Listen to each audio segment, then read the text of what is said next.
What's going down? It's the big baller, baby. I got some news for y'all. There's only one big baller in the world of podcasts, and it's my boys, Matt Mooney.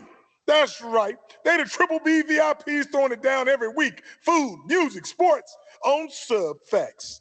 That's right. I got to give a huge shout out, man, from the big baller himself and my boy, Chico de Oro.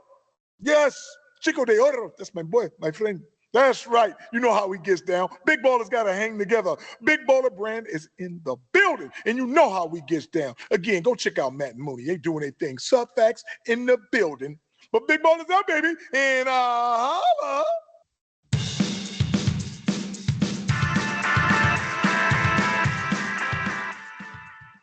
Hello and welcome to Subfacts. I'm your host, Matt. I'm here with my partner in crime, Mooney. What's up, Mooney? What's up, dude?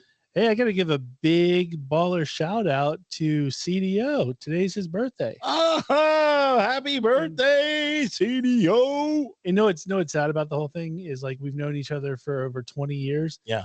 And I miss it. Like, you know, how my birthday gets messed up.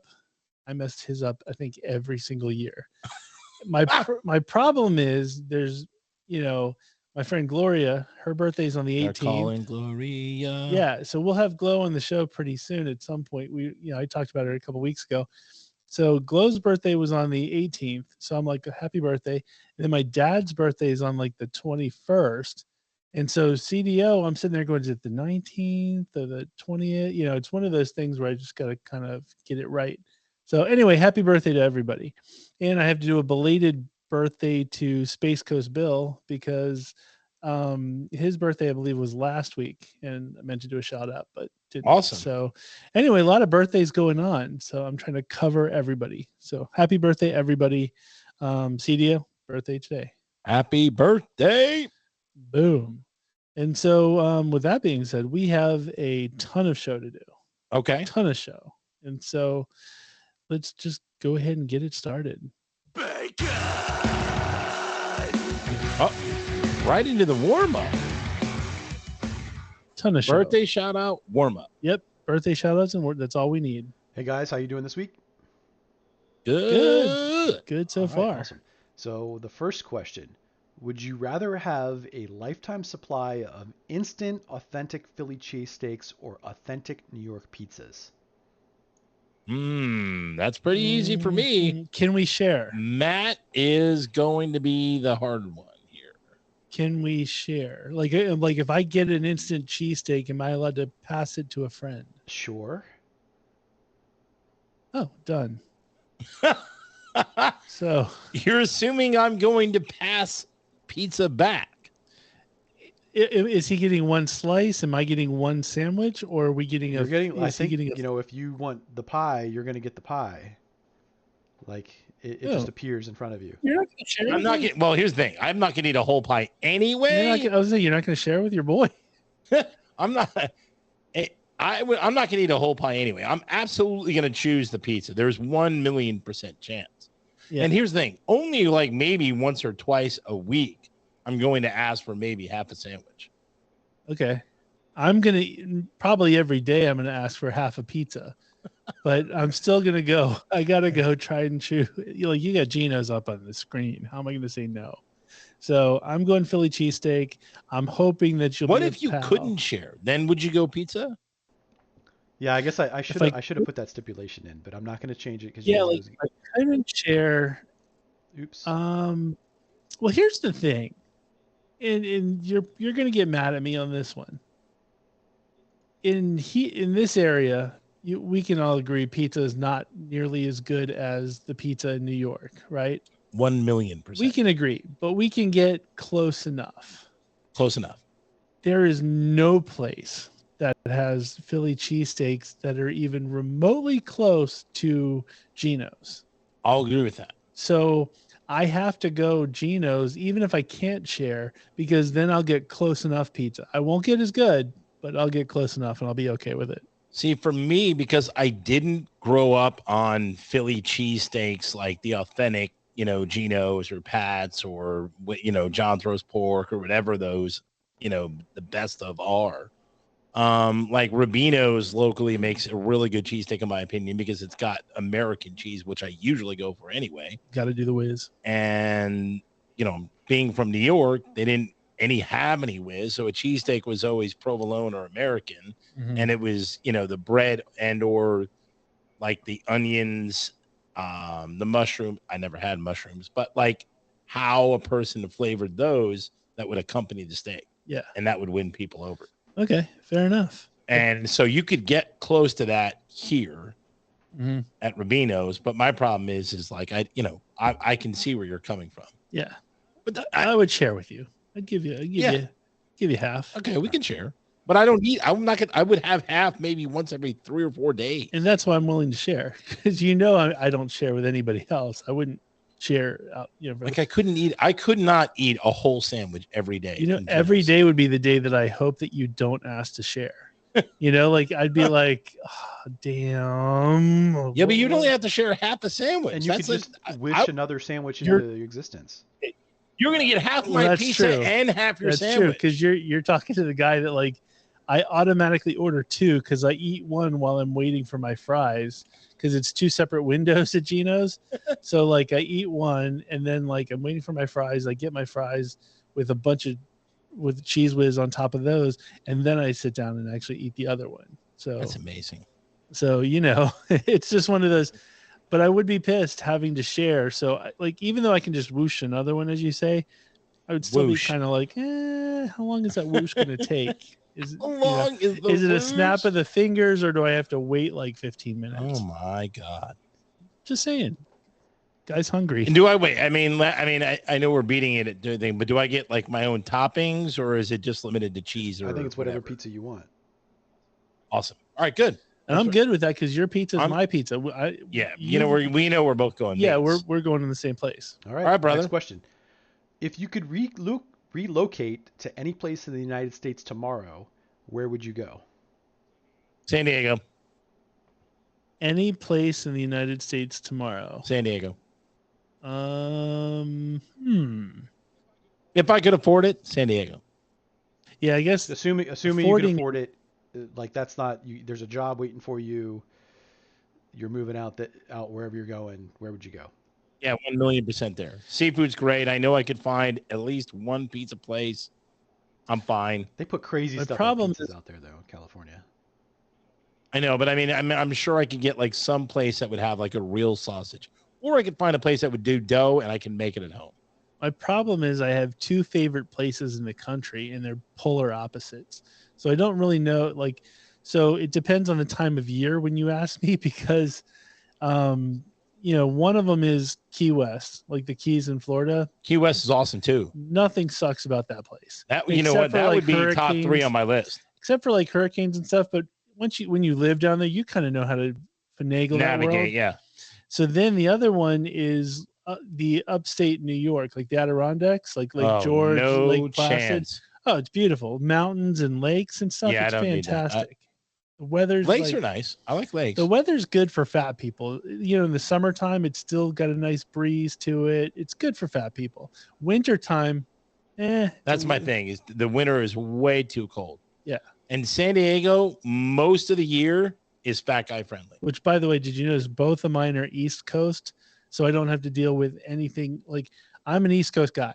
I can't deal with anything else. So, that's my problem. I'm going to run into California. Yeah, I'm going to run into West Coast. You're going to have to wake up way earlier to watch football games and all that kind of stuff. Yeah, I mean, but that's good though, because like now the 8:00 game puts me to 11 o'clock, and then I kind of wind down after the 11 o'clock game, and then it's midnight.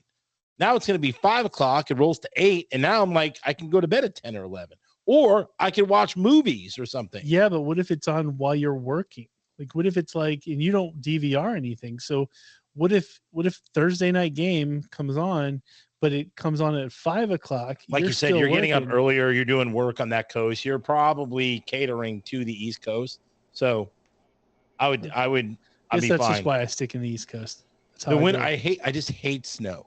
Hate it. The only thing I hate, and no offense, I know we have listeners in California. I just hate the, hey buddy, I hate the laid back lifestyle. Like, I hate that part. I kind of like, I would be a way too like over the charts They might kick you emotional. out. Yeah, they would kick me out. They probably would. You're an East Coast guy. You need to be East Coast. You know what? The problem is I love San Diego. You know what? I'm going to reserve the right to change to Key West at the last second. Boom. All right. Last question. Would you rather marry Ana de Armas, but you have to forget everything you've ever learned, or marry Margot Robbie, but she makes you eat food that she has already chewed? This is easy. Oh my God, that is super easy. Are you kidding? I'll let you go first. Wow, I'm gonna marry Margot Robbie in a second. They're both equally hot. I usually tend to go for blondes after Asians, and I would have no problem eating food that she partially chewed. I'm not actually. You know what's sad is I wouldn't want to eat the partially chewed food, but I totally would. I'm like, here's my thing. Here's my thing. She has to like. Ana de Armas, I don't want to take anything from her because she's definitely fantastic. I don't want to forget anything that I've learned though, because that would suck real bad. Margot Robbie is ridiculous, but she would have to be dressed up as Harley Quinn the whole time. Like I think for me, she has to be Harley Quinn. I agree. The Harley Quinn look is amazing, but her in the bathtub in that Wolf of Wall Street. Wolf of Wall Street. Did you know that she? Yeah, that like not Wolf of Wall Street in The Big Short. The Big Short. Yes. Well, yeah, but I mean, like Wolf of Wall Street. Did you know Wolf of Wall Street? She insisted on being naked for like. Oh, did she? Scene. Yeah. Oh, like, nice. It wasn't in the script apparently, and the director wasn't gonna like. If she was like, I insist on being naked. Okay. But she was like, I think the scene would work better if I did it naked, and everyone's like, oh, sure, no problem. Which is funny. I was back in my day. I worked at the TV station, and I had some friends that were making a movie, and there's low budget, then there's like no budget, right? And this is how it gets. Literally, the dude scrounged up like $300. Like that was he had all the equipment and stuff like that, and I was volunteering, and I played like I was like TV washer repairman number 2, and so it was a whole thing. Anyway, so we went through auditions, which I thought was fascinating because I'm like, how do you get auditions for no money? But actors, like starving actors and actresses, are willing to do anything. So like we get this actress who was like very attractive. She wasn't going to be dating anybody on the set, let's just say, but we were trying to pick out clothes for her because she needed to be in like a nightie or something like that because there's a bedroom scene. And so we took her to like the mall just to try to like pick the right thing. And she's like, I was reading the script and I think it would be better like if I'm naked. It would make more sense if I was naked. Awesome. And we're just looking at each other going, yeah, that'll work. We'll be okay with that, I guess. Sure, we'll have to get through the ratings boards, but I think we'll be fine. Whatever you feel comfortable with. That's awesome. Meanwhile, we're like high-fiving under the table. We're like, yeah, absolutely. You make it look professional. If you really feel that that's the way to go, if you feel that that's what the character would be doing, then that makes perfect sense. That makes sense. And I'm sitting there going, oh my God, this girl's literally getting paid like $300. You're like, I can't wait till this happens. Yes. Too bad you didn't have cell phones back then. You would be like recording and be like, what up? Well, no, like the movie took a really dark turn, and I just happened to be like the witness just so I could be in the room when things were going down. but yeah, it's just one of those. I think it fit the character. And that's like, awesome. Yeah, sure. Let's hello. make this happen. Hey, that's my girl. My girl Orianthe. What up? Nice, Orianthe. The only bad part about her is her name. Like it's Orianthe Pagaris, I believe. That is a bad name, but she's hot. In Australian, so she's got a hot Australian accent too. I love Australian accents. Yeah. So way to go, Ori. Way to go. Good. Yeah, good warm up to get us started on this whole thing.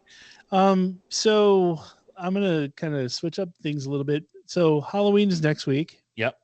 Next week, we are going to have a special Halloween episode. At least we're planning on it. That's the plan. The plan also involves some visitors. We might have some guests who might be dressed up in costume. We're hoping to do the one chip challenge. Oh my God. I am dreading this like no other. I will not be partaking, but you will, my friend. From the sounds of it, it's going to be tough for you to do the show. A half a gallon of milk, at least. Yeah, I did see a guy do the challenge, and he said milk didn't even help. But we'll have some milk on provision for you. But maybe ice pops or something too. I wonder ice cream. Ice cream may work too. Like a milkshake. A good milkshake would be solid. Ooh, you know what? A Frosty. Yes, bring that with you on your way to the show. I'm gonna stop by and get a Frosty. Yes, but the people that are going to be on our show wanted to dress up, and so I was going to see if you wanted to dress up. I don't typically. No, I'm not. It's not my thing. I'm typically just a Flyers fan. I mean, if I do, it'll be something minor. So there's one costume that is going to be very difficult to pull off this year, and I think it's going to be the number one costume of the year. But Jeffrey Dahmer is a big contender for costumes based on that show on Netflix. I started watching it. I didn't necessarily care for it. It's a little slow. Yeah, it was a little slow for me. I tried watching it. I'm same with you. I tried watching it. I think with Jeffrey Dahmer, it's best to watch like the real Dahmer tapes and stuff, where you see like the real stuff. But anyway, it's sweeping the nation. And so eBay actually put out a thing where like they're banning anything Jeffrey Dahmer related because it goes against their policy of like promoting like serial killers and murders and stuff like that. Meanwhile, like Amazon, they don't care. You can still get the stuff. But it seems like the Jeffrey Dahmer costume is going to be like the biggest costume of the season. It's so weird why people want to dress up as Dahmer. Like he's not like he's really evil, dude. He's a really messed up individual. Well, he's riding high right now based on the Netflix show. Yeah, I know, but the Netflix only exaggerated the fact that he was such a sick F. Oh yeah, absolutely. And so, so safe to say you won't be dressed up as Jeffrey Dahmer. No way. Okay. No chance. Fair enough. It wasn't going to be. Plus, he was thin anyway. Yeah, we'd have to do John Wayne Gacy if we. Oh my God! If we were serial killers dressing up as serial killers, we would have to be John Wayne Gacy. We're forced to. I know I'm jumping, but the Dahmer thing made me think about like the incident we had this week where we overheard somebody say, "Oh, I wasn't going to bring it up. I wasn't going to bring it up because you weren't." No, because there may be people listening to the show that would go, "Oh, how do you?" But I didn't say where it happened. Okay, well, go ahead. Right? I mean, I didn't say where it happened. No, sure. Paint the picture. Okay, so set the table, my friend. Remember, we were at the event, and they were going around and saying they were taking like lunch requests, if you will. I think it was a football game or something like that. People were like, "Oh, should we get wings or should we get pizza?" And they were asking, everybody what they thought. And one of the people said, "Oh, I'm good with anything as long as it isn't organ meat or licorice." Yes. I think it stopped everybody in the room, and we were like, "What?" I thought that was the craziest thing because, like, there's a lot of things. I just go, look, I'm picky. I've got the palate of a 6-year-old, but I've never once said, "Oh, I don't eat organ meat and or licorice." Like, first of all, the two probably should never mix. But yeah, like, but why those are two very specific things. Yeah, and I was like, organ meat. I had to actually stop and think. I was like, organ meat? And by the way, someone had to tell me because I couldn't even when he said it, I don't even know what it is. Well, you have to like chicken liver or liver. When someone said liver, I'm like, oh, that makes sense. Or tongue or whatever. But can you imagine? I've had beef tongue before. What if would it have been worse if the person said, "I only eat organ meat and licorice"? that would have been like, that would have been worse. Call the cops. At that point. At that point, you're worried. And you got to wonder, is there somebody out there that's just like, man, love me some organ meat. Please don't cook it. Oh God, now we're getting okay. That was just weird. But my point is that was kind of. It was definitely weird, but it fits for Halloween. So way to go. Fits. So anyway, I found a term out this week, and I had never known it to have. I've never been involved in it and never known about it. Are you aware of cuffing season? No chance. So October marks the start, or fall basically marks the start of cuffing season. What in the It's a phenomenon. World is cuffing season. It's a phenomenon in the dating world where singles, the dating world? Yeah, singles basically find a match to date during the holidays. And so that way, when there's, when you're with family during the holidays, you can bring somebody along, you can go to the parties with the person. And, it doesn't mean that they're going to last, but there's this like, there's this magnetism, I guess, where single people feel like going towards the holidays, I have to find a person. Oh, so okay. I know what you're saying. It's called cuffing. That's finding someone temporarily for holiday parties is called cuffing? Yes.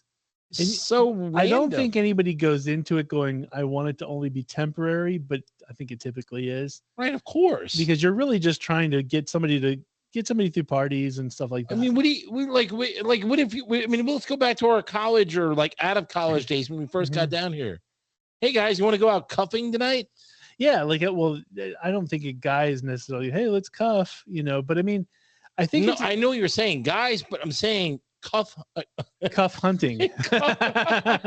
I was about to say it. I was like, am I going to say that okay? Cuff hunting, Wait, that's the new title of the show. Cuff hunting. And I'm like, cuff hunting. But yeah, but here's the thing. I think it's a attractive person thing. I realized that because no offense, guys like us didn't have control whether we were cuffing or not. Right. It was a matter of I'm sure I served as a cuff or two. Yeah, we would be the ones being asked to cuff or to be the cuff, but we don't have the choice to cuff. Yeah. We'd like to stay beyond the cuff, but unfortunately the person was probably to be or not be a cuff. Yes. But you know what? Here's the thing. I would absolutely go for being a cuff because you never know where it's going to land you. Don't think I wouldn't jump at the cuff opportunity. Right? You may be the lazy Saturday. Yeah. Like I'm pretty sure I've been a lazy Saturday. Right. That was last week with my wife. That's my point is you could parlay being a cuff into something more. Maybe if it's in a week or two, you're like, hey. Yeah. Like I saw this. You're like, hey, I got cuffed last night.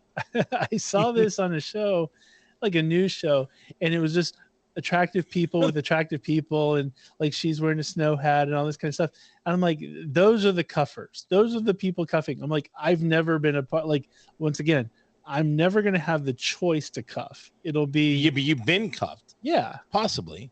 I'm sure there's been some. Well, there's people that like to spit you out, then reel you back in. Right, but you're not. Right. Here's the thing: you're not getting cuffed by a hottie or like a, even. You get cuffed with whatever's willing to cuff with you. You're getting cuffed by maybe a little more than a lazy Saturday. But cuffing, I think, is more for the rom-coms. It's always a really good-looking dude, really good, good-looking girl. Mm-hmm. Those are the ones where they're like, I'm enjoying the single life, but the holidays are coming up and my family's going to put on some pressure. So let me find another hot person to cuff with. I've always, for me, like I've always been one of those people that have approached it, but like, I'm single for it, which is cool because guess what? It's going to suck for a little bit at the end of the night when everyone's kind of like canoodling and, you're not with anybody. Mm-hmm. But at the same time, like, I don't have to like worry about anyone looking at me when I say something stupid. But you need someone for like New Year's Eve because you got to cuff. If you're not cuffing on New Year's Eve, and that might be the kiss of death, that might be the last day of your cuffing because the holiday's over. But even then, I've been alone on New Year's Eve. It's fine because I've always been one of those. Sometimes you get like the look, or sometimes you get the like, how could you say such a thing? And then you're going to get the talk later. Like, why did you bring that up? Like, and I'm like, what do you want me to do? Like, that's me. Like, I don't have a filter usually. If it's on my top of my head, like I bring it up. I say it. It goes brain to mouth. Mm-hmm. I'm brain to mouth. Like, I don't have a filter in between. I think if I was young and like single, I would have a shirt that just said ready to cuff, willing cuff participant, Cuff wanted. Cuffable? Yeah, cuff wanted.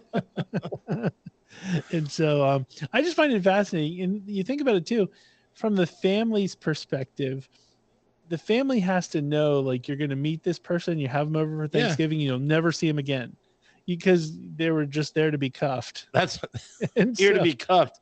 Got cuff. Like, I mean, like, we can go all day with it. Have you had those moments too where you meet somebody and you think, oh, this person's a great addition, but they were really fun, and then like the next year you see them, what happened to so and so? And like, oh well, what happened to Meredith? Yeah, it's like we broke up. Didn't work out. Yeah, like, well, that sucks. I liked Meredith more than you.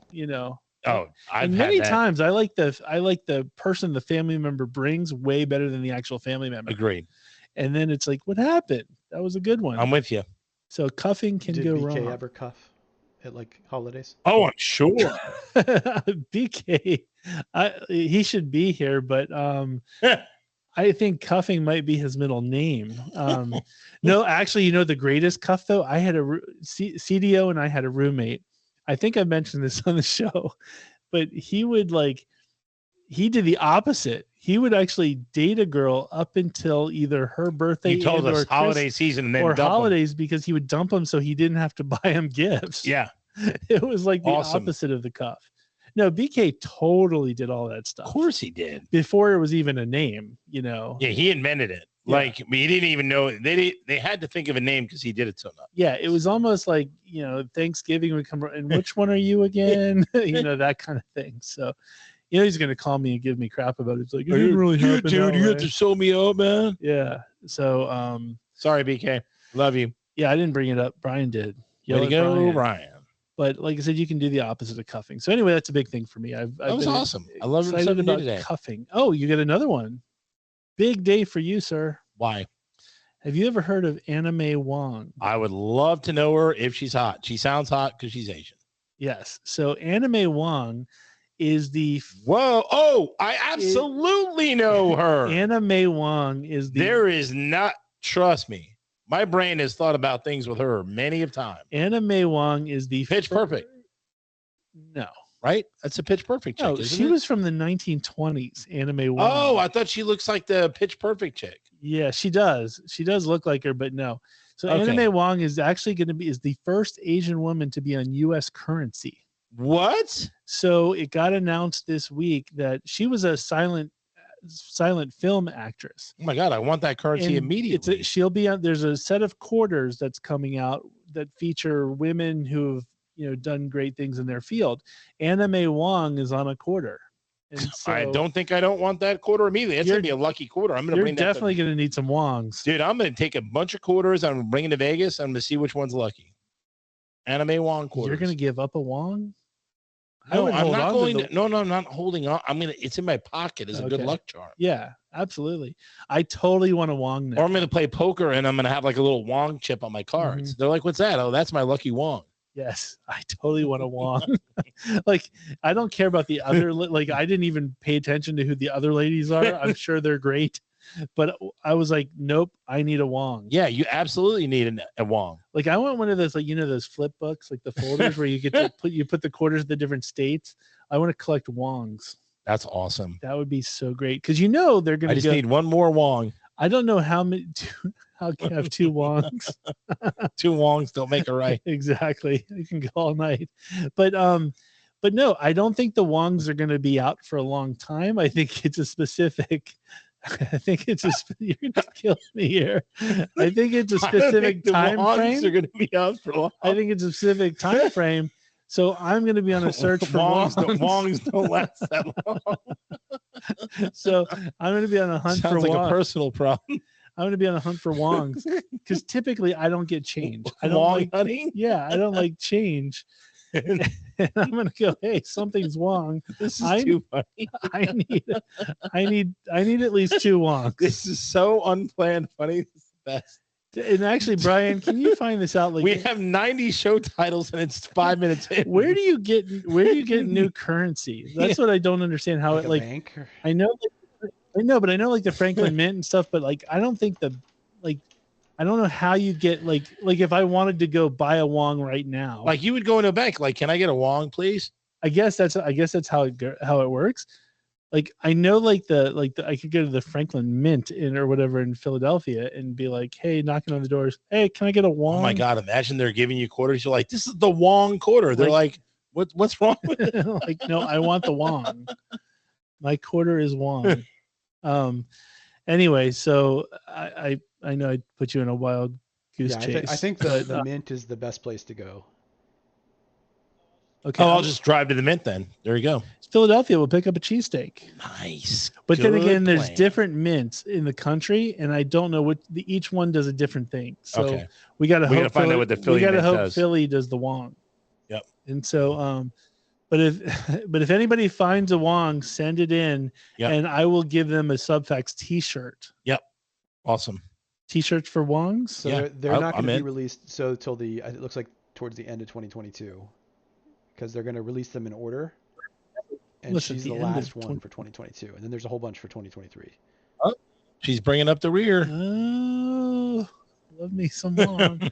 No, okay. The first person to send, I don't want to. If everybody sends us Wongs, the first person to send in a Wong, Wong quarter. Says, look for these quarters in your change, or shop online and subscribe. So, I guess you can. Oh, there you go. I'll buy it online.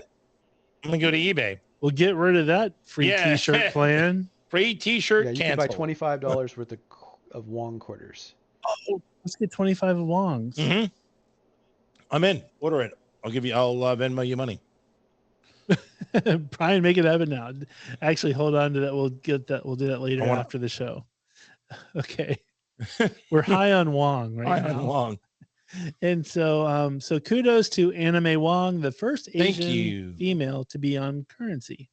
And actually, I don't know if there's ever been an Asian male Currency person, but way to go, Anna May Wong. Not many females either. The Susan B. Anthony Dollar or I don't know. So here's the thing. Now that it's happened, if you were the president, you could do nothing but Asian women Currency. God, that would be awesome. Wouldn't that be great? Dude, I like it. I got 5 Cindy Starfalls that the $50 bill, like no one cares that it's Grant. I would put Bai Ling on the $50 bill immediately. 100%. And she is the first Asian American, not just woman. She's the first Asian American. Oh, good for her.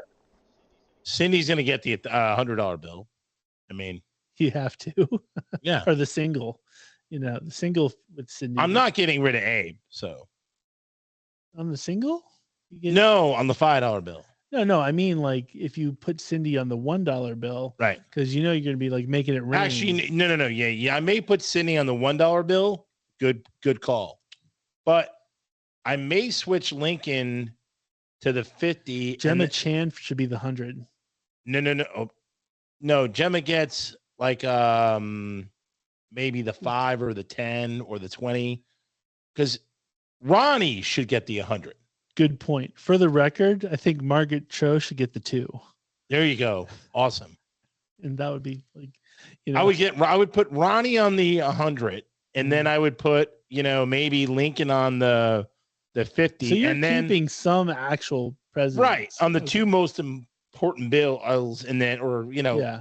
And then from there, I'm going to sub in some Asians. Yeah. Good for you. There you go. I'm for it. So Anna May Wong. I mean, for you're going to put, what's her name? Alanis Morissette. She's going to get. Yeah. And the thing is, she's actually Canadian and American because she does so she's going to be on Canadian money and. Well, American if I was money. in Canada, she'd be on Canadian money, but she would definitely be on multiple bills. I would have her on multiple, why not? Just different poses, different looks, And so one side profile. Yes. Can you imagine like if I had like $1 and it was just somebody's nose? It would be fantastic. So anyway, we'll figure that out later. Now it's time for movies of the week. Boom. So this week, the big movie, there's 2 big movies depending on who you're talking to. Right. If you're talking to the ladies of the crowd, you're probably going to go with Ticket to Paradise because that has Julia Roberts and George Clooney. I want to see that. Rom-com, old divorced couple going off to. I absolutely want to see that. I love You Clooney. love a good rom-com. I do love rom-coms, but I love Clooney and Roberts. I think they are fantastic together. Yeah, I looked at it and I was like, that looks awful. Yet my wife is like, I want to see it immediately. Okay. I love rom-coms, but you can't you can't deny that Clooney and Roberts are good together. But you know exactly how it's going to go. Every step of the way, you know how it's going to go. Of course I do. Okay, fair enough. But that's the way with every movie. Like, I mean, I can predict almost every movie as soon as I see it. But I mean, I see it anyway. Apparently not. I got a little bit of a letter from Space Coast Bill via Facebook that said that we were kind of wrong on some of the films that we've talked about films we haven't seen yet. Oh, okay. Where they've turned out to be good when we've trashed them. So okay, we'll get to that. But he did comment on there was a couple things that I've brought to his attention that were really good. All right, so we'll get to it. Anyway, the next one is Black Adam. Poo. Complete garbage poo. The reviews are pretty terrible. And I like The Rock. I don't have a problem with The Rock. I do too. But it looks awful. And you know it's awful when it's a huge comic book movie and it's not coming out in the summertime or Memorial Day or whatever. When they kind of dump it on an off, right, they're dumping in like right before Christmas. They're also but not during Christmas, so they're not going to get the Christmas push. They know Wakanda Forever or whatever is coming out in a couple weeks, so they're almost trying to get a push because they know they got to get it out before Wakanda. That's what I'm saying, and they got to get it out before Avatar. Yeah, so I think they know it's garbage, and it's just Are you kidding? It's a steaming pile of horse dung.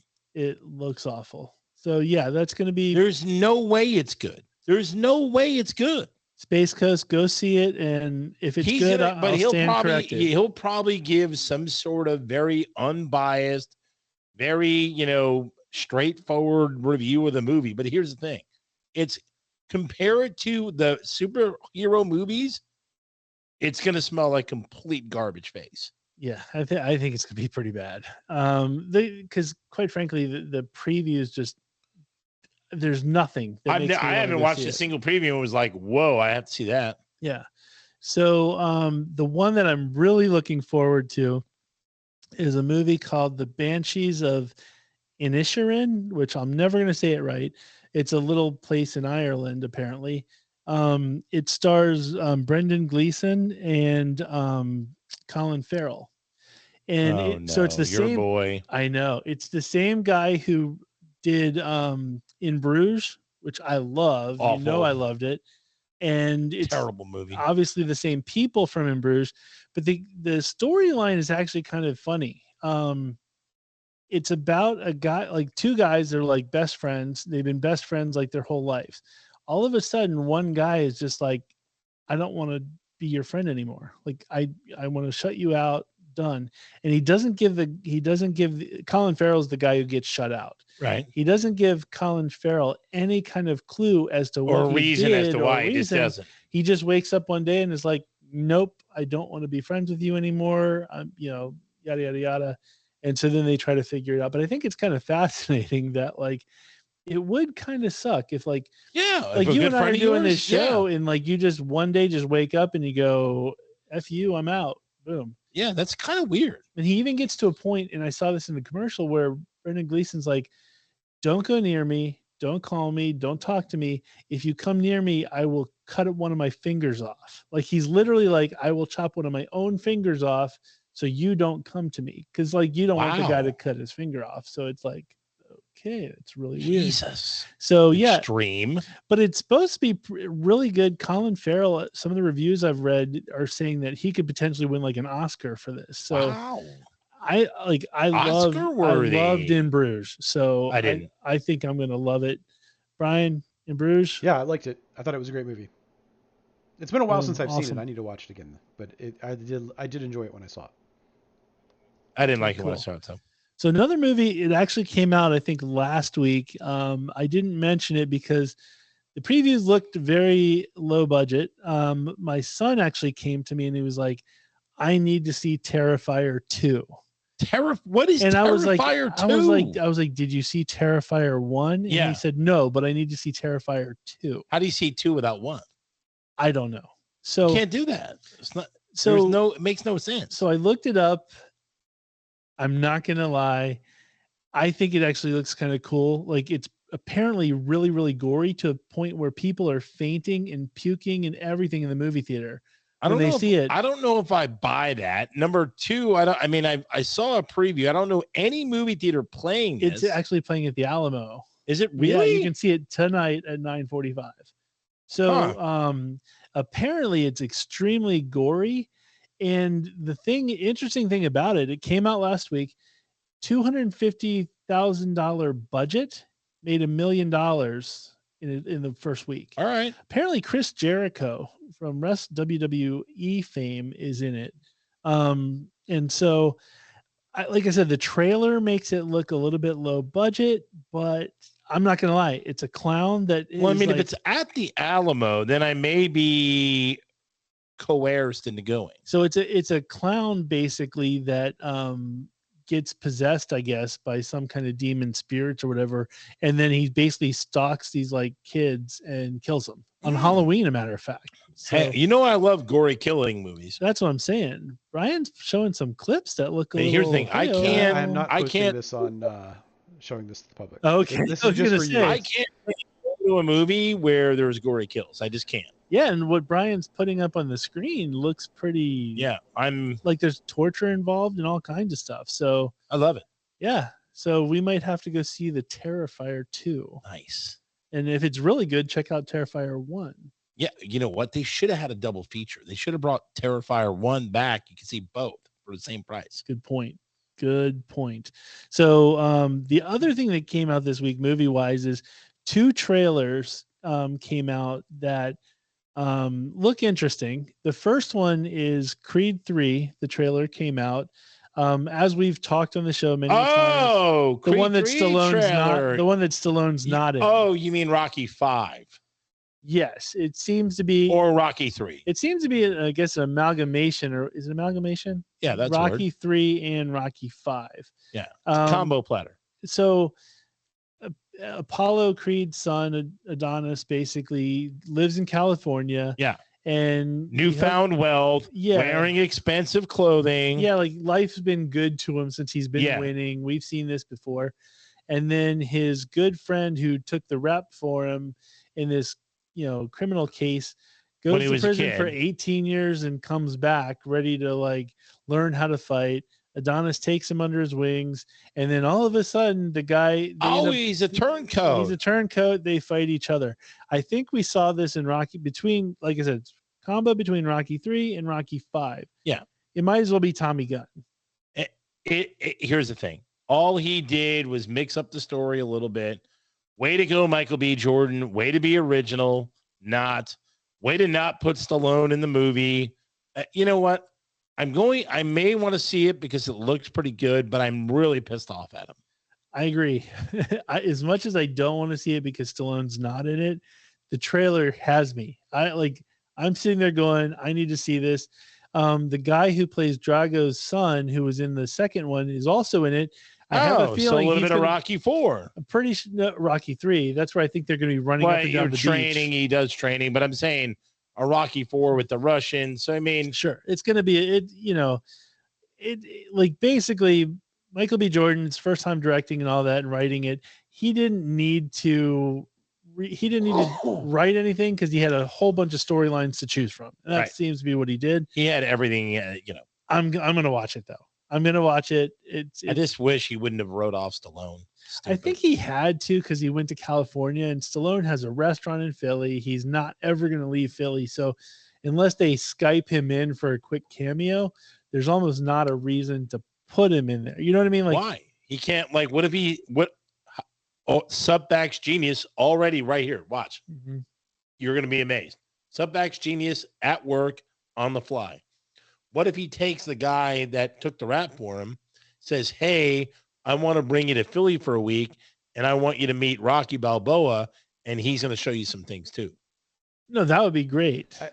But can you leave the state once you're I think because one of the gimmicks is he's got one of those ankle bracelets. Oh, does he? He's got an ankle bracelet. So I don't think you can do that. But once again, I think Michael B. Jordan is really trying to create his own thing or separate, which is a bad move. It's not going to do him because you can't have a Rocky movie without Rocky. Thank you.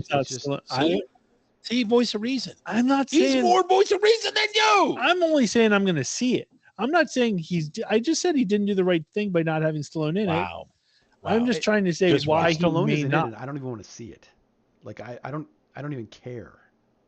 See, Like- see, that is the truth. No, and when you look at the Creed movies, Stallone is the only good redeeming reason for those movies. 100%. Is true, and so I don't think it will be as well. I'm just saying the commercial, the preview, it makes me want to see it. Preview makes me want to see it. You're gonna get Shyamalan. I'm just saying, you're gonna get Shyamalan. M. Night Shyamalan for those folks who are new to the show. Yeah, that's it. You're gonna get Shyamalan. It looks awesome, like every Shyamalan I'll probably movie be does. bored out of my mind And then when you get to it, it's like, what because I don't like his character. pile of? Yeah, like I don't like his character. I don't like the girlfriend either.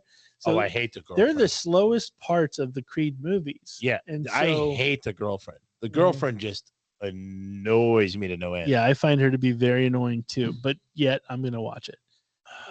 The second movie that we got to see a little bit of a trailer for was A Christmas Story Christmas, which is coming out on HBO Max in November. So Peter Billingsley goes back as an adult to his old Christmas Story stomping grounds. Little reason why I'm going to see it when it comes out. Reason why, because you watch everything. Yes, the reason why it's probably not going to be good is when you watch the trailer, all it is clips and stuff from the original, nothing of the new. So when there's nothing of the new, it pretty much leads you to believe it's probably a big pile of poop. Yeah. But I'm going to watch it because why not? Of course, because you like poop. Yes. And I did watch Halloween Ends from on Peacock. I got to see it. I will say this, folks. I'm not going to give any spoilers. It is not a great movie. I would not say you have to go see it, all this stuff, but it is better than the second one. I will say that. So if I had to rate the 3 that came out recently, I would have 1, 3, 2. Yes, 1, 3, 2. That's essentially how it would go. Because I liked the first one. Yeah, the first one was decent. This one is actually less Mike Myers than one would think. God, that sucks. And he's the best part of the movie. There weren't really any good kills except for the final kill. Okay. So if you're one of those people who have to see a horror movie and you gotta watch it to say you watched it, like me, but don't get excited about it. Not that great. All right. Okay, and that was the movies of the week. Movies of the week. Boom. Okay. I'm sleeping on the $1. I'm not going to do it until I hear a voice. I'm sleeping on the $1 bill. You folks. had one job. And it's time for Mooney's Dugout. Love you, Mooney.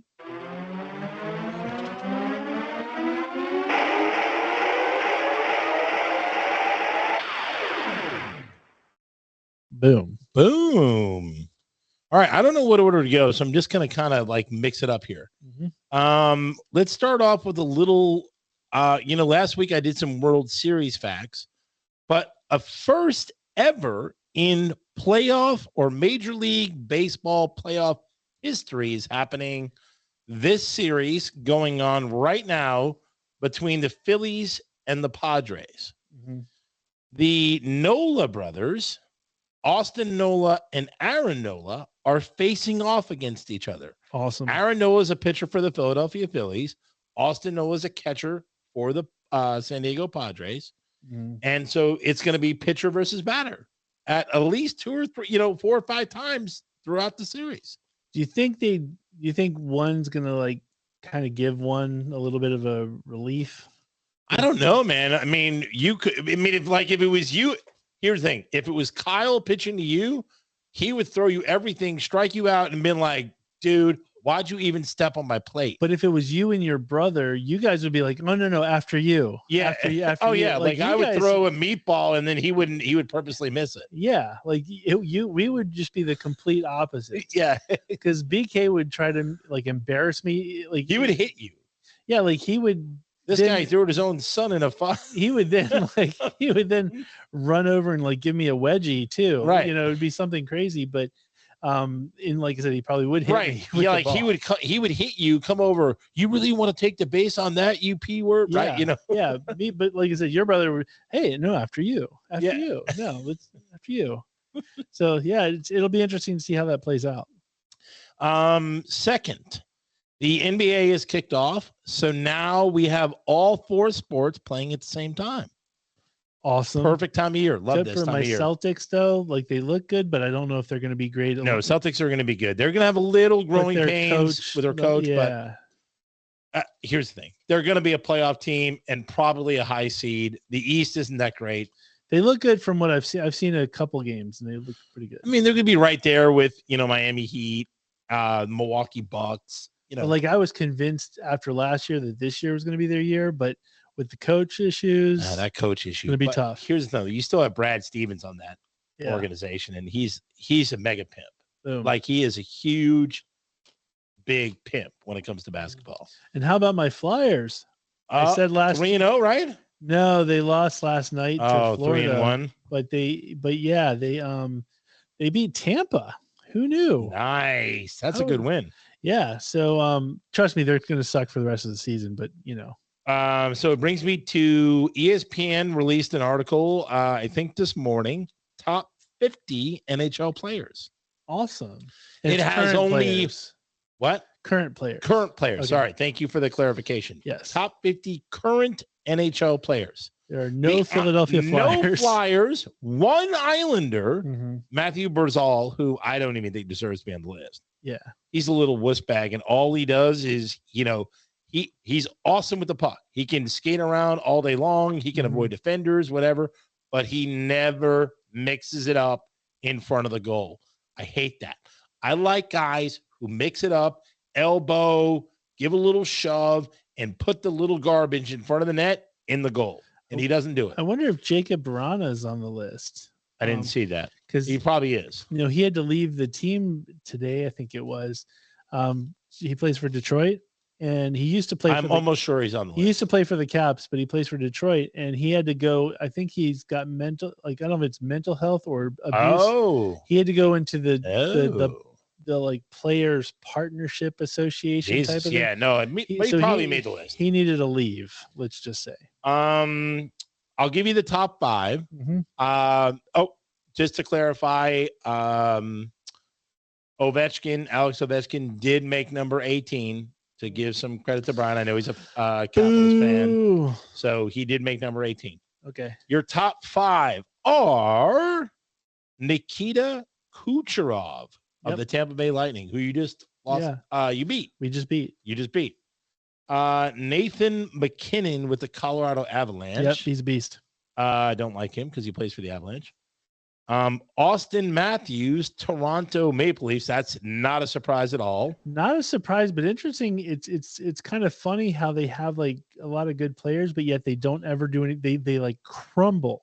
Well, that's because he's on the Maple Leafs. Yeah, that's what I'm saying. They are the biggest chokers of all chokers. Yeah, that's what I'm saying. Ultimate choke artist. Well, Avalanche just won the Stanley Cup last year. So Cale Makar, I don't know this guy very well. I haven't. Who? Cale Makar, the Colorado Avalanche. Oh, I don't really know him too well either. Like, but Colorado's stacked. They are stacked. Yeah. And unless you are under a rock and you have never watched an NHL game in the last 5 years, you all know who number 1 is. That would be Connor McDavid. Connor McDavid. Did we lose Brian? Just out of curiosity, Brian, you still there? Okay, there he is. We just left the picture. Connor McDavid is like a mega stud. Yeah, that dude, he's the Michael Jordan of hockey right now. So he was one of or LeBron James of history. Hockey. He literally went identical paths as Sidney Crosby. Literally, from baby hockey leagues to, everything Sidney Crosby. He literally just fell into that. So you knew when you got him, you were getting a stud. You were getting the guy who's just a game changer. And so it just sucks he's wasted on Edmonton. Yeah, I agree. But once his contract is up and he goes to another, a better You think he goes to a different team? 100%. Whoa. I think another team is going to offer him crazy more teams are going to offer him crazy money. Oh, I know any team with money is going to offer it. Edmonton's not going to be able to pay for what the money he's going to get. It's going to be interesting where he goes then. Like, unless he wants to do the whole, like, I'm going to make this team great, he isn't. He's going to That's go going to be somewhere. Interesting. Yeah. So it'll be cool to. I mean, you Red Wings, Islanders, Flyers, there's a ton of places Rangers. with money.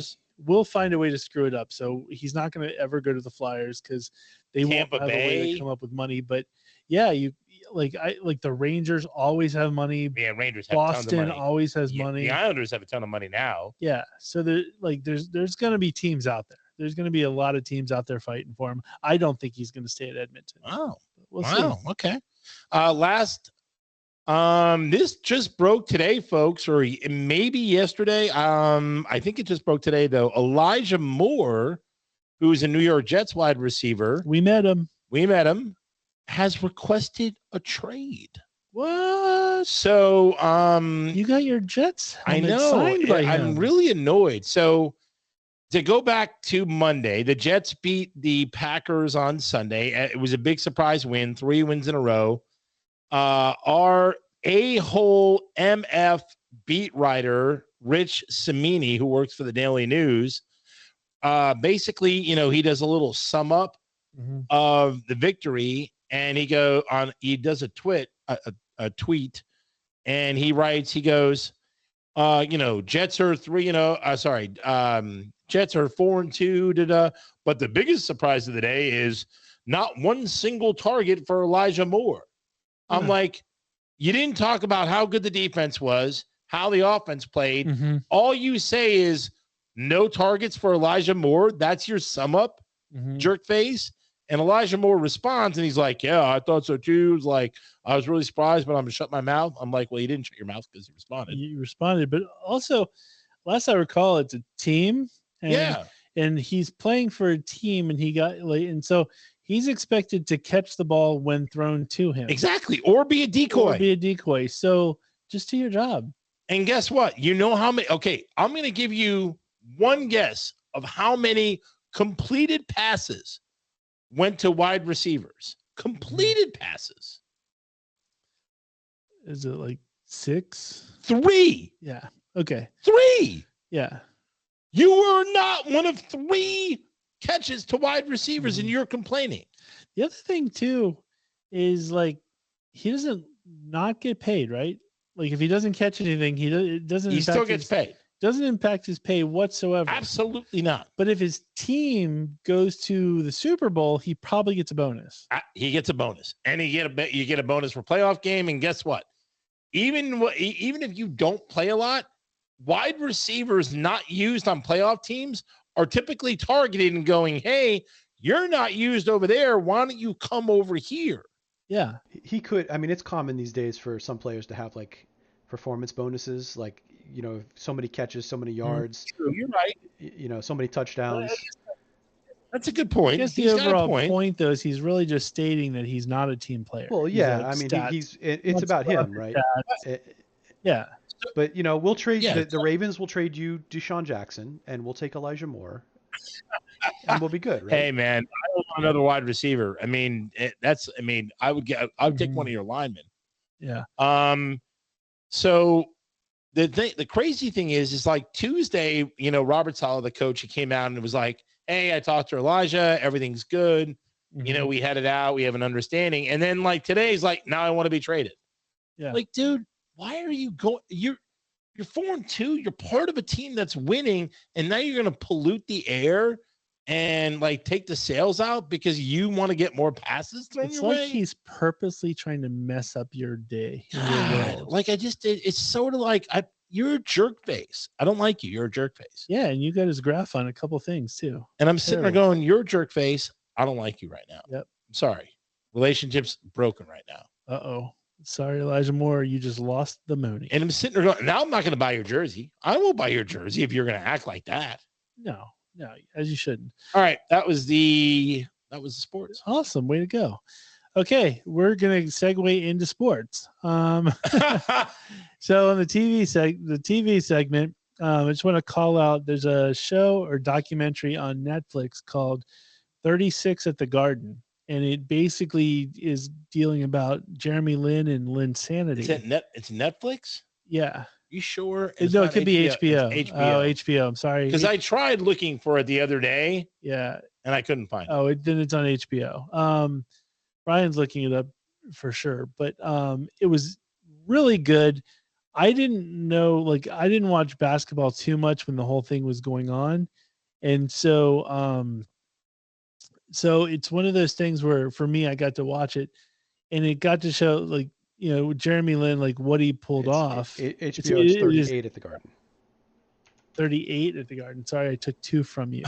I could have sworn it was 36.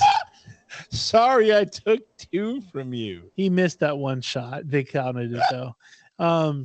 So it was really fascinating to see Jeremy Lin and how, like, he got like no breaks whatsoever. And actually the night that he did get a break, he was literally like couch surfing. Like, he didn't think he was people's couches. He's on the Knicks and he's a couch. Yeah, but surfing? he didn't know that how long he was even going to be on the Knicks because they never played him, and they like all. But don't you get paid?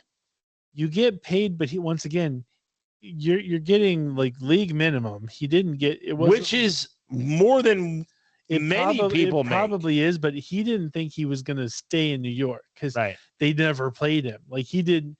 Like, right, so he's couch surfing because he doesn't want to commit to a place for a year. He even got harassed walking into the Garden, right? Because they were like, "Who are you?" And he was like, "Dude, players don't have badges, so the rookie minimum, just for the record, the rookie minimum is just over $1 million.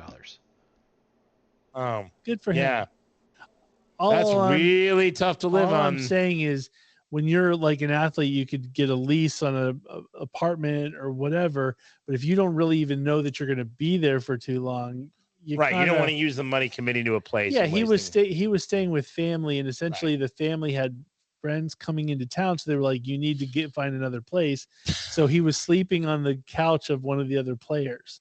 So he got a bad night's sleep, and it was like, okay, well, I'm going to the game again. I'm not going to play. And then next thing you know, the coach is like, you're in there. And he lit it up. And Igor, you're in. And it's one of those things, like, it's just like Eminem. Like, you get one shot, and do you blow it or do you run with it? And he ran with it. He had a nice 2 or 3 week stint where he went nuts. He was balling out every night. But the ultimate was going up against the Lakers and Kobe, and that's the 38 at the Garden, essentially. Nice. And so it's I do really have to good. see that then. If you like sports docs, it's definitely a good one to check out. The other one, and he's a New York Knick, which I love the New York Knicks. Another thing is actually Netflix. Is I thought there was a new Dave Chappelle special on Netflix. I'm like, oh, cool, let me check it out. What it is, it's actually Dave Chappelle went to the Duke Ellington School of Performing Arts for high school in DC, and they were going to name their building after Dave Chappelle. And so it's basically his speech, like, leading up to like the naming of the building. Okay. And while there's some comedy in it, it's really more personal, and it's, how he went through the Duke Ellington School and what he learned from it. He talks about, the Chappelle show and that kind of stuff. So it's actually a really good, it's probably 45 minutes, but it's, engaging, and Dave Chappelle. It was really, really good. So don't look at it and expect to get a comedy bit. Right. I mean, you'll learn more about him. More. It's more personal, I think. I thought it was fantastic. Right. People should definitely check it out. Last but not least, I think new is the Amy Schumer show, Inside Amy Schumer. Was on for like 4 seasons, then it went away. She went and gouged my eyes out, please. I used to love that show until she got really big. When she got really big, then she got annoying, and so season 5 just came out, and so now she's kind of, she's hit the top of the mountain, and I think now she's kind of come down a little bit. I saw the first episode, and I can't help but lose annoying Amy Schumer, when, like, she used to be funny and all that, but then she got way too big, and then everything became political and all that kind of stuff, and it just became like, yeah, I'm done with you. But I don't know, if you don't mind her now, you'll probably really enjoy it. So throwing it out there for those who like Amy Schumer. And that is the end of the TV segment. I'm not going to watch anything with Amy Schumer. She bugs me. Yeah. Well, like I said, I used to like her old stuff, not so much new. Matt's backstage pass.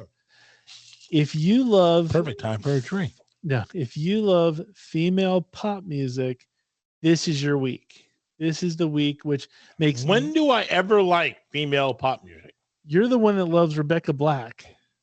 Okay, that was one song, and I don't. Dude, I love like Cyndi Lauper. You love. You love. I guess, but I mean, I love music. 90s and like 80s female pop. Okay, music. well, maybe it's not for you, but I mean, what makes no sense is they know when these things are coming out. I don't know why they strategically, it seemed like they put everybody at the same week. So the biggest one is going to be Taylor Swift is dropping a new one called Midnights. And interesting, it's got like, I think 4 or 5 different covers to it. And if you put them all together, it creates a clock. So, woohoo.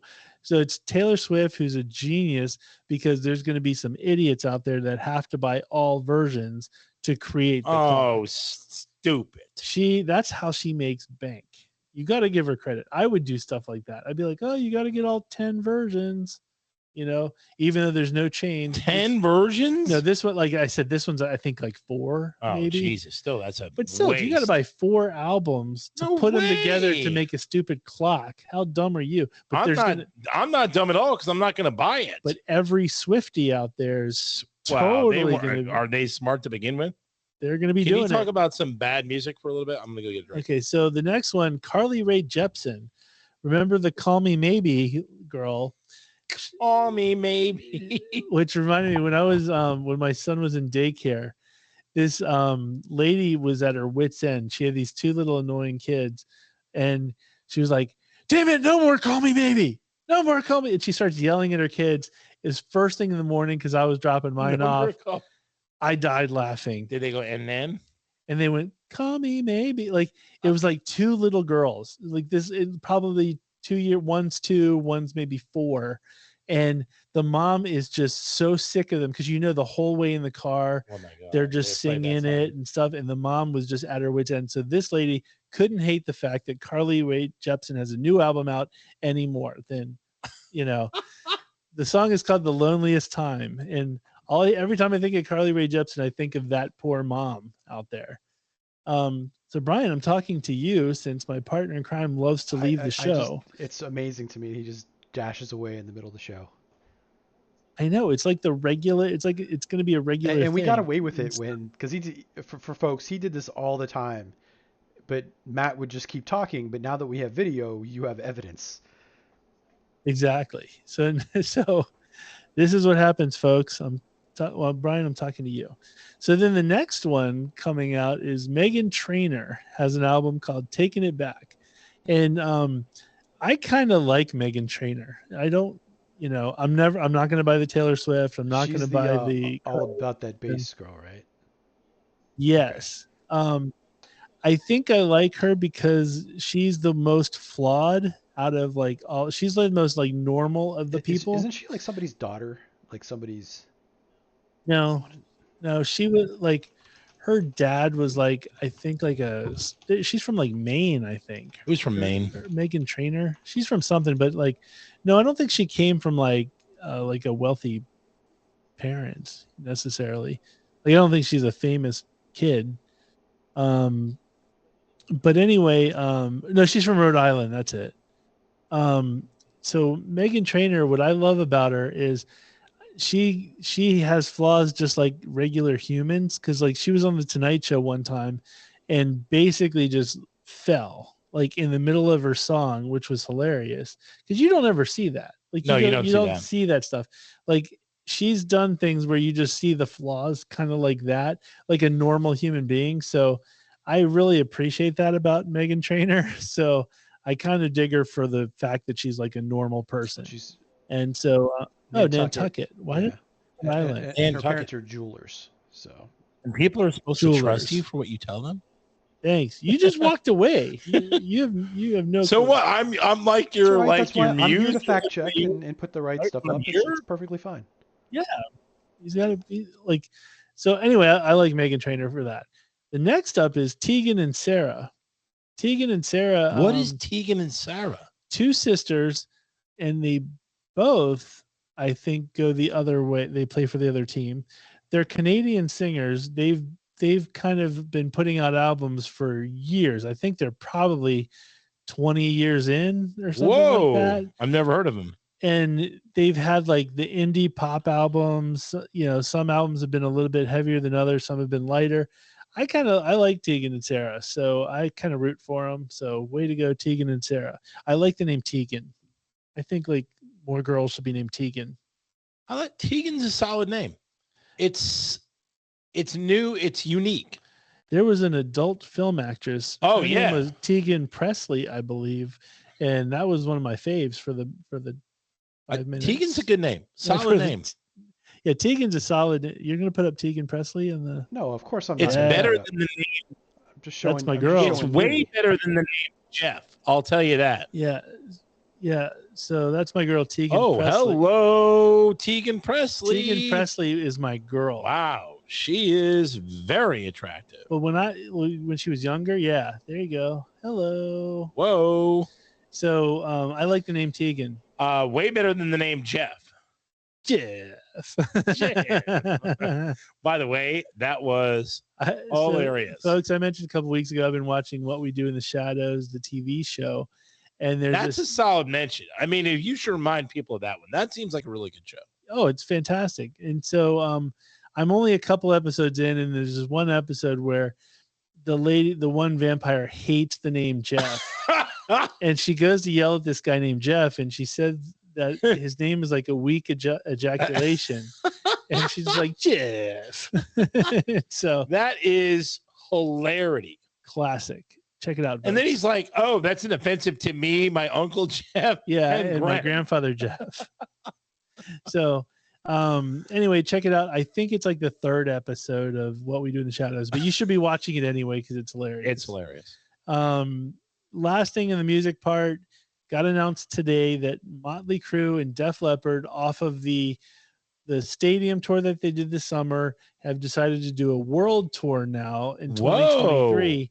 The stadium tour was the biggest money winner for both of those acts, which is, if you think about it, both are huge acts. I think they shouldn't do it. Def Leppard should, but because Def Leppard, when the reviews came in for all of these, Poison stood out as being the one that everybody liked the most. Def Leppard does a good job and they hang in there, but Motley Crue, everybody talks about how awful Vince Neil sounds. Well, Poison, they love to perform. Yeah. And they still get into it, and they love getting on stage. But Poison's not going to be a part of it because Bret Michaels has already pushed back things based on COVID. So they're definitely not going to be a part of this one. But they are going to do a stadium tour with Motley Crue and Def Leppard. We don't know if Joan Jett and the other people will be there as well. But interesting, I had heard a rumor. You told me Motley Crue is not good anymore. They're terrible. Okay. They're terrible. So I love Motley Crue, but I won't go see them because of the fact they're that bad live. The Leppard's okay. They're good live, but I mean, I've already seen them a few times. Yeah, and I heard that I've heard rumor that Mick Mars might not make the tour. Oh. So John 5, the rumor is John 5 might be taking over for him. Johnny number 5? Now, John 5, who is a ridiculous guitar player. He's been like Rob Zombie's guitar player. He's been Marilyn Manson's guitar player. He's kind of, done all that stuff. But I think if he were to be in Motley Crue for a bit, that would be a big jump for him. So there you go. Maybe he'll do it. Maybe he'll get the gig. Just throwing it out there. So with that being said, who's excited for that world tour? Who? Mailbag. My mom? Hey folks, it's time for mailbag. I didn't know. Big Crue fan. Big Crue fan. Yes. Absolutely. Big Crue fan. She's a big fan of Tommy Lee, from what I understand. Tommy Lee. She wouldn't even know Tommy Lee from. She's seen the video. She wouldn't know Tommy Lee from Geddy Lee. Okay, just checking. All right. So the first email is from Matt and Mooney's boss's boss. Yes, nice. Boss's boss. The boss's boss wrote in and said they have their top 5 songs about a woman. That was the homework. They just put a list. They didn't put explanations of the songs and everything. Their number 5 is "Candle in the Wind" by Elton John.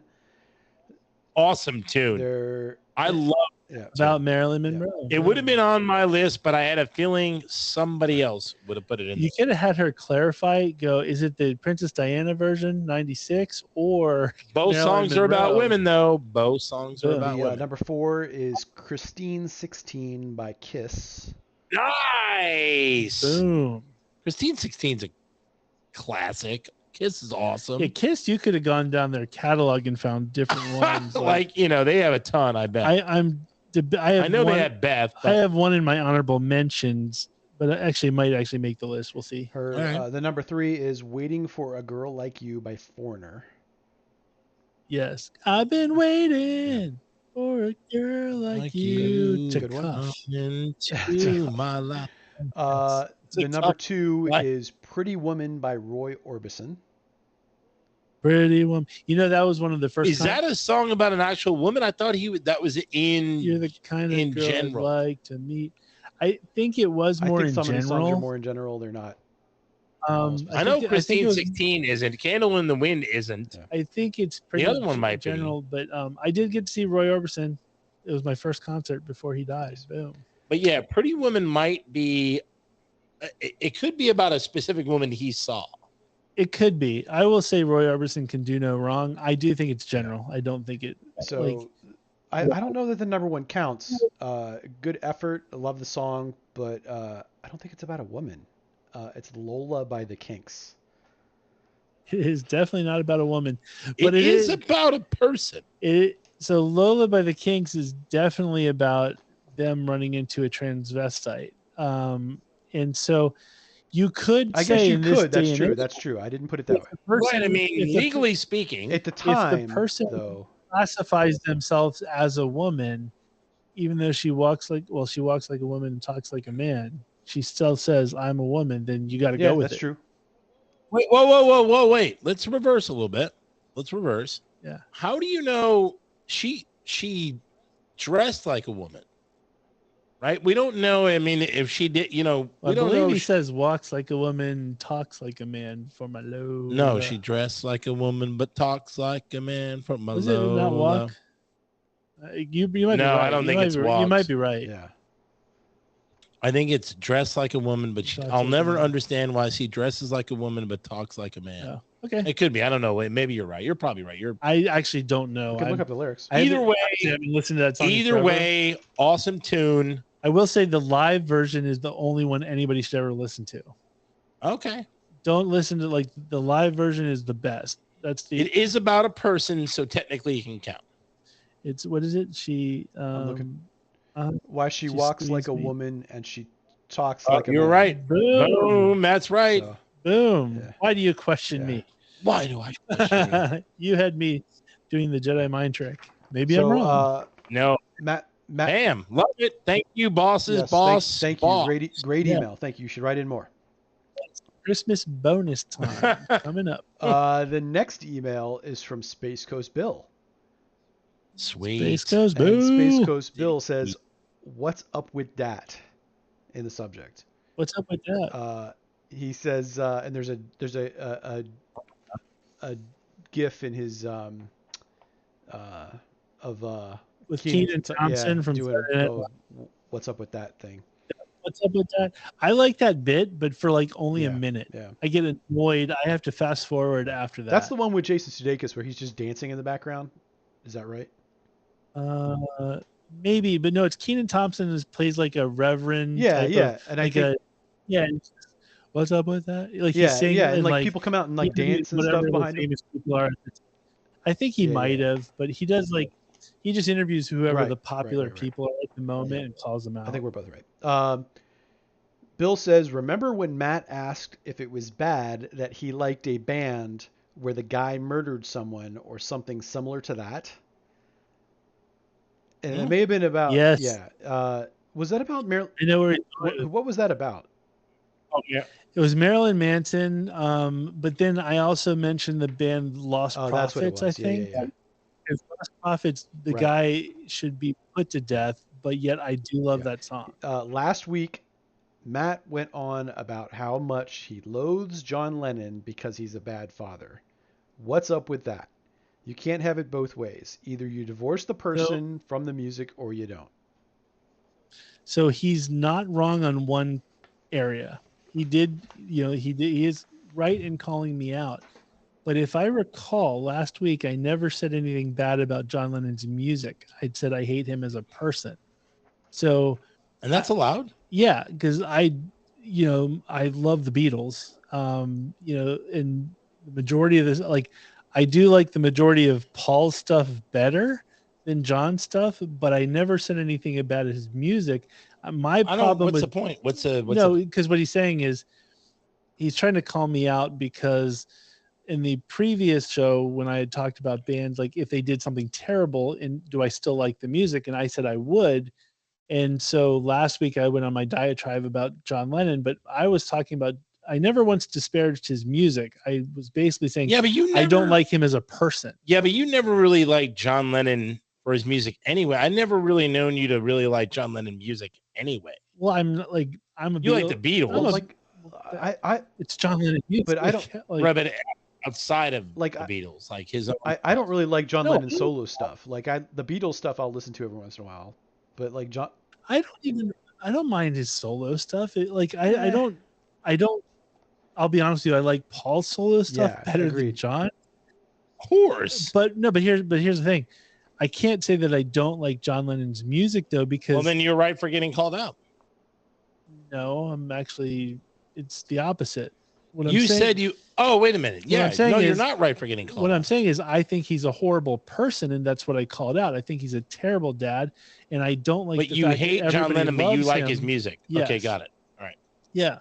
See, I'm the opposite as you. Like, if I don't like a person, I typically will not like them. I mean, unless they play for a sports team, I still like the sports team, but I always hate A-Rod. But I can still hate it. I will say I do hate the fact that I do like John Lennon's music, right? Because I hate him as a person. It's sort of liking Mel Gibson's acting, right? I mean, it also depends on the act too. When people think of, there's certain people that you think of the person versus their music.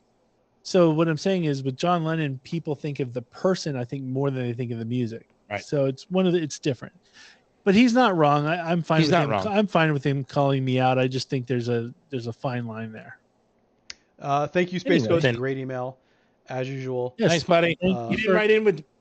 No, he didn't do the homework. Wow, just a call out, no homework. Yeah, wow, because he was like, I got him, that fat bastard.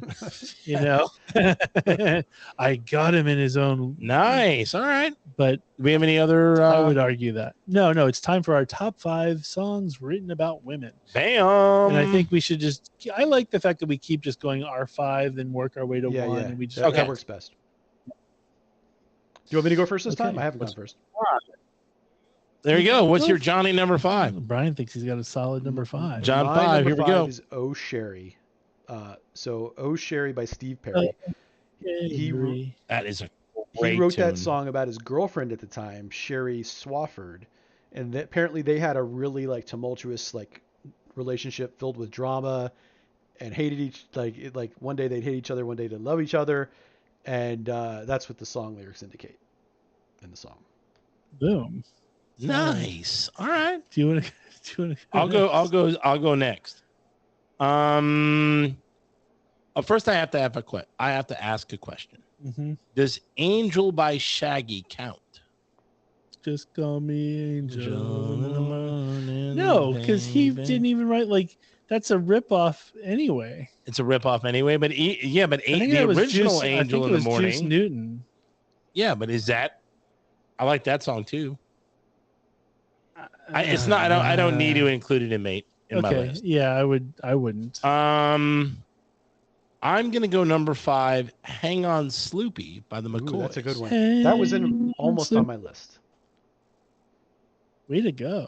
So yeah, written about Dorothy Sloop, a jazz singer from Steubenville, Ohio, and apparently it was originally recorded as My Girl Sloopy by the Vibrations. Boom, solid. Which I didn't know. Good vibrations. So good. When I was coming up with my list, I was thinking there's a ton of songs, boy, girl, love, all that kind of stuff. And I decided I'm going to take it a little dark. I'm going to go a little dark. Little dark. All right. Little dark with my list. So, so I figured, let me just check out the dark aspect of this whole thing. So one of the things I think is dark, and there's two songs that came to mind, and so you can kind of pick either way. And I think when I mentioned the one that I chose, people are going to go to the other one. But I think my number 5 is Benny Mardones. What? The song is called Into the Night, which you guys all know. When you hear it, it came out in 1980. And it's the song that starts off with "She's just 16 years old." Oh yeah. I know that song. Yep. So basically, the guy is like in his 30s. Yeah. Whoa! Actually, and so he basically, and that's one of your top 5. The song, it was about a girl that was like lived in the apartment complex next to him or whatever. But the song is pretty creepy. It gives you the creeps because he's like, wow. He's like, they say it's wrong, but like it's a lot of like, but I'll show you. I'm going to take you away and show you what love is really like, and all this kind of stuff. And you're like, how did he get away with that? Which most people think of Winger 17. She's only 17. He was 27 when he wrote that song. Whoa. Winger didn't think there was a problem with that, by the way. But oh anyway, God. Jesus Benny Christ, Mardones. sicko. Benny Mardones, Into the Night. Go listen to that now with today's lens.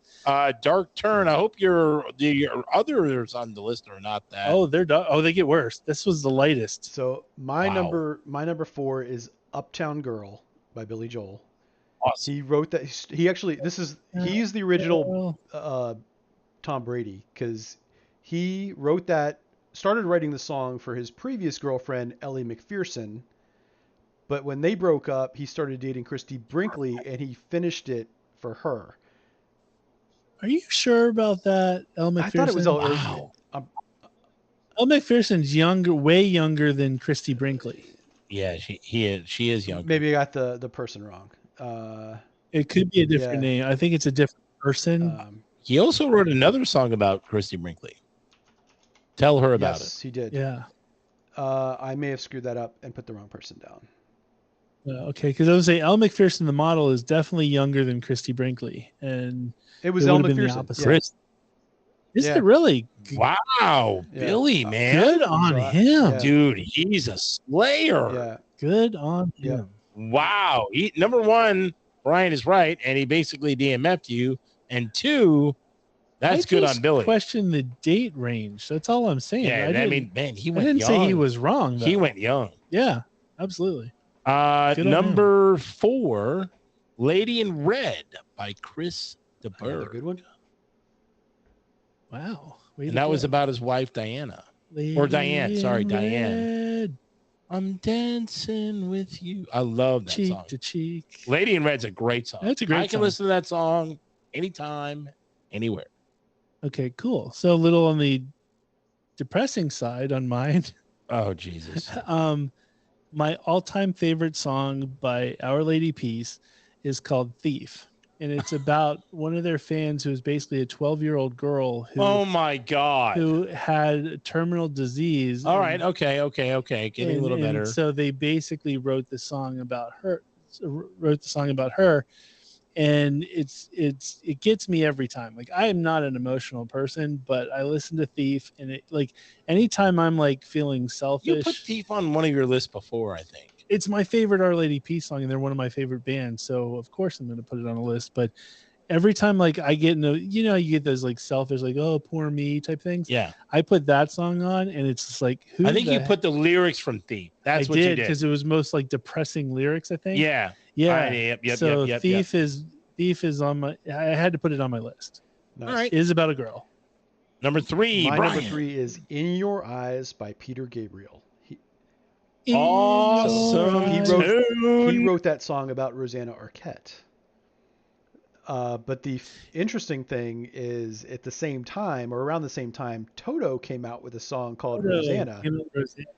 And Steve, apparently it's believed to be about Arquette, but they say it isn't, even though the keyboardist from Toto was actually dating her at the time when the song was written. No, Steve Lukather, the guitar player, has come out and said it's Rosanna. Okay, so I guess I guess there's controversy because some of them have said it wasn't her, but yeah. So yeah, she just happened to be around all the time. Yeah, they had she had 2 songs about her out at the same time. Way to go, Rosanna Arquette. I liked her in Desperately Seeking Susan. Rosanna Arquette. Yeah. Yes. She was you know what? Good on her. She was also in Playboy back in the day and looked pretty scrumptious. Okay. Pretty scrumptious. So anyway, I'm gonna cheat a little bit. Because number one, it's one of my favorite songwriters, and I like him as a singer, but so I have to put it on there. And I like the lyrics, and I know it's more like The Boss's Boss. It's about a woman, not necessarily a particular woman. Bob Dylan, It Ain't Me, Babe. Love that too.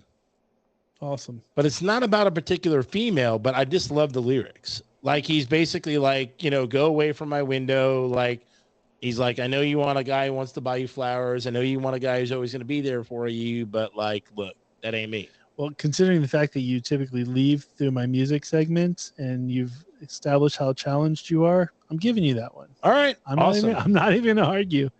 That was 3, right? 3. That was 3. Okay.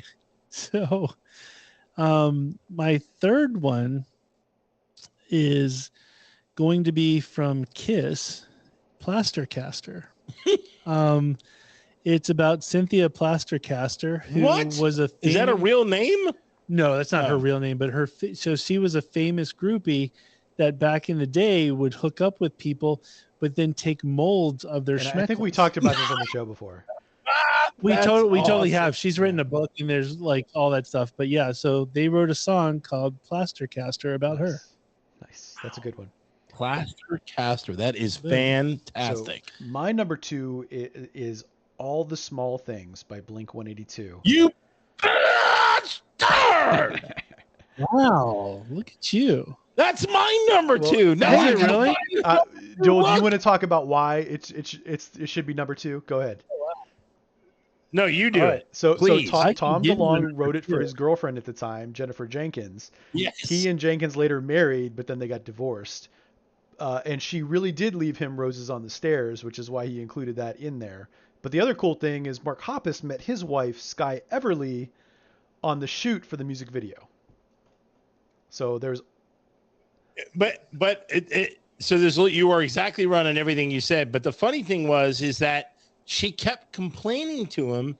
You write all these songs about women, but you never wrote anything. Yeah, about there was that too. Yeah. And I'm like, what it like? Oh, I would be like that. I'd be like, what the hell? What's in it for me? What's in it for me? If I'm hooking up with Alanis, there better be songs about me. That's all right. So I'm going to pivot, and my number 1 will become my number 2. And by the time it gets back around to me, I will have a new number 1. Okay, there you go. This is my first one with an actual name, Sweet Caroline by Neil Diamond. Ooh. So it's funny because it's actually about his second wife, Marsha Murphy. He didn't use her real name. It's not. I read that it was about he wrote it for Caroline Kennedy, who was a child at the time. She was 4. Because I had heard the Caroline because he saw her riding a horse on the cover of Life magazine. And that's really, really sketchy because of like lines like hands touching hands, reaching out, touching me, touching you. Yeah. I've heard the Caroline Kennedy before, but I could be That is not. I could be wrong. That's what I read.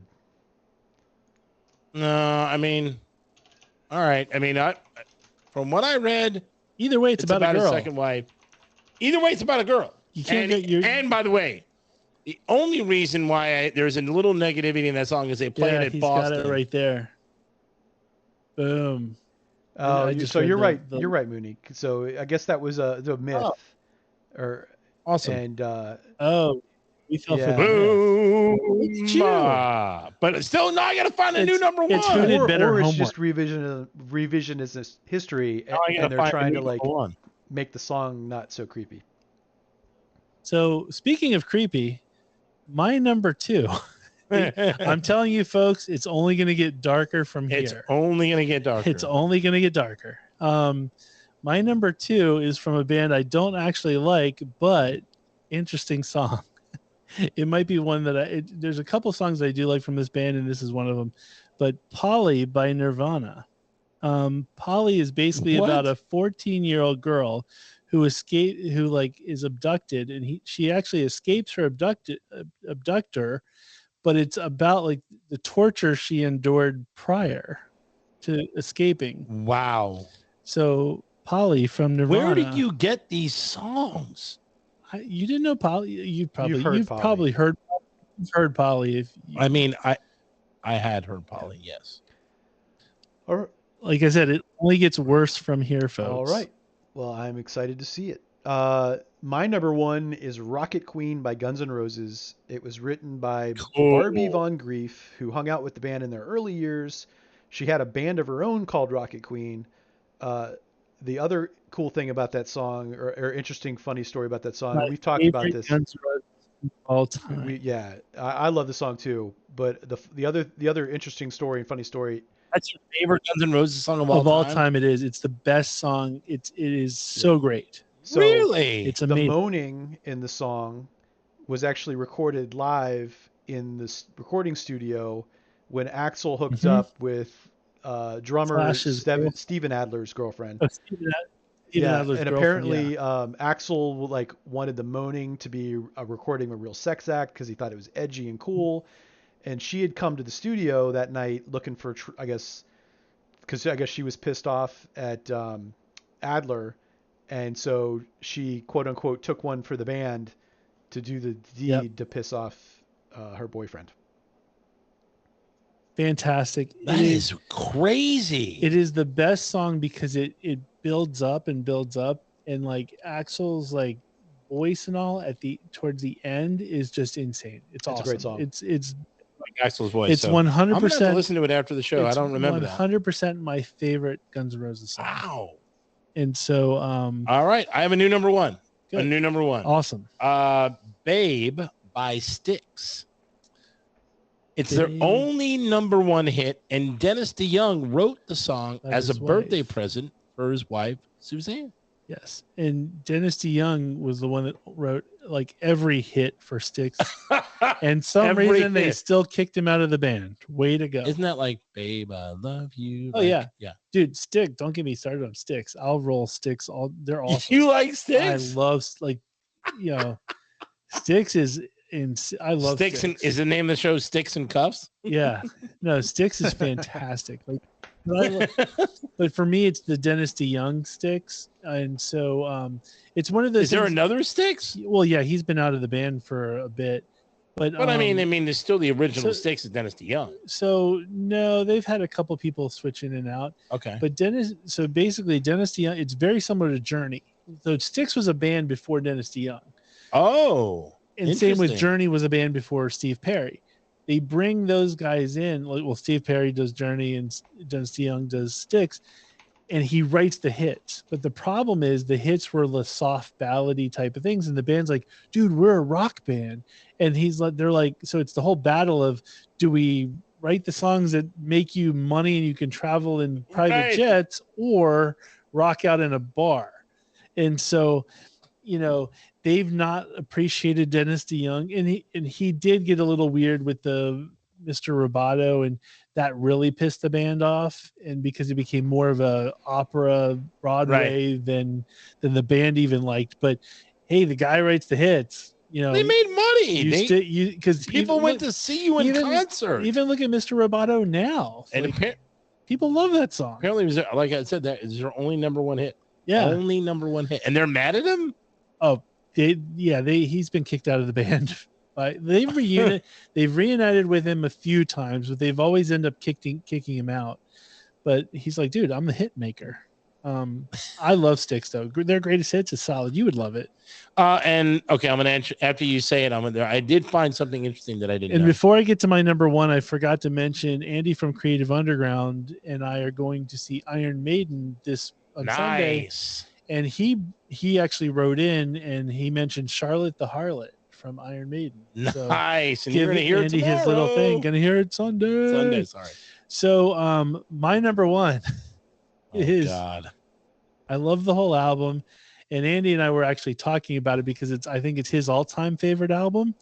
But the song is called Bodies from the Sex Pistols. And it's about a particular woman. It's about a particular woman who was in an insane asylum. She was actually a fan of the band. She was like an Uber fan. She was into the early punk world. She was raped in an insane asylum.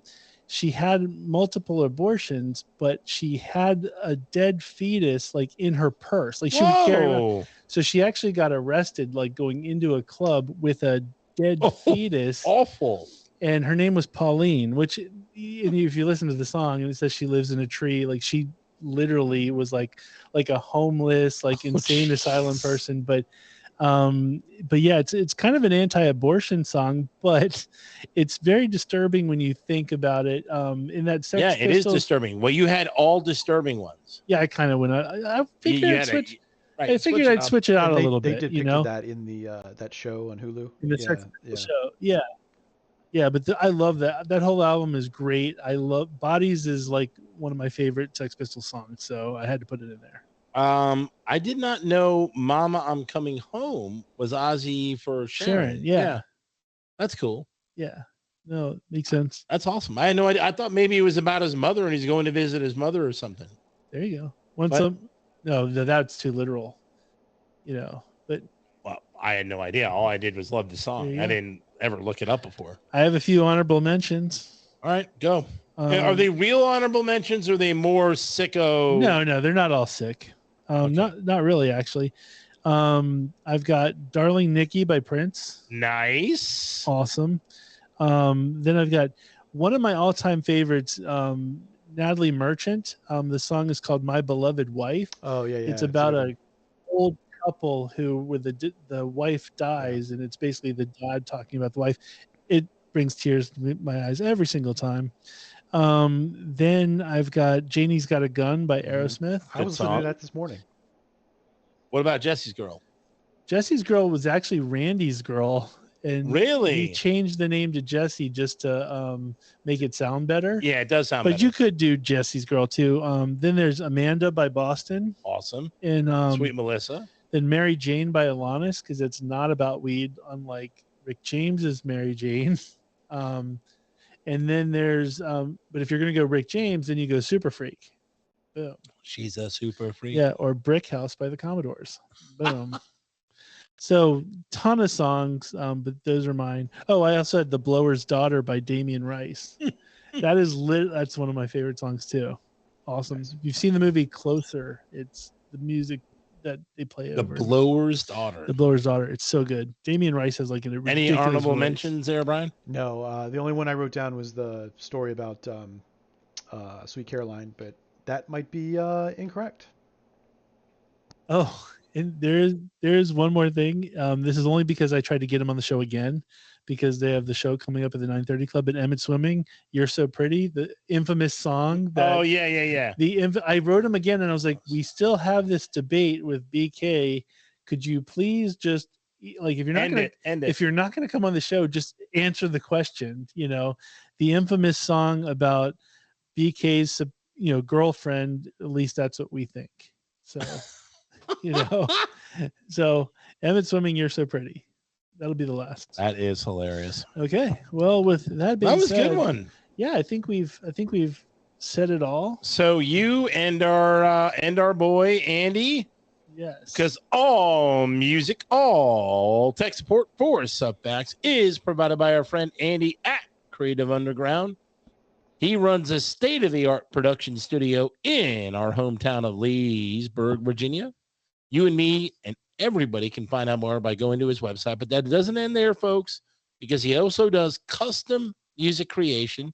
He does video live stream events. He does youth events, corporate events, pro karaoke, and he runs camps for audio and visual for kids. This guy does it all. I got to tell you before you get to the thing. So I got actually a phone call today from CDO, and he was asking me about Andy from Creative Underground. Right. And because he has a friend that needed some help with like soundproofing or whatever, and he's got kids that want to jam. And I'm literally doing this plug. I'm like, it's creativeunderground.co, not .com.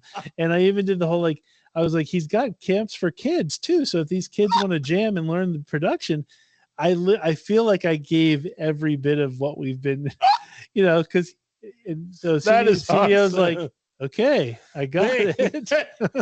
You're like, have you listened to any of our shows? Yeah, I'm like, you can read. I said I'll be hanging out with him at Iron Maiden on Sunday, but you can reach him at www.creativeunderground.com. .co, not .com. Shoot.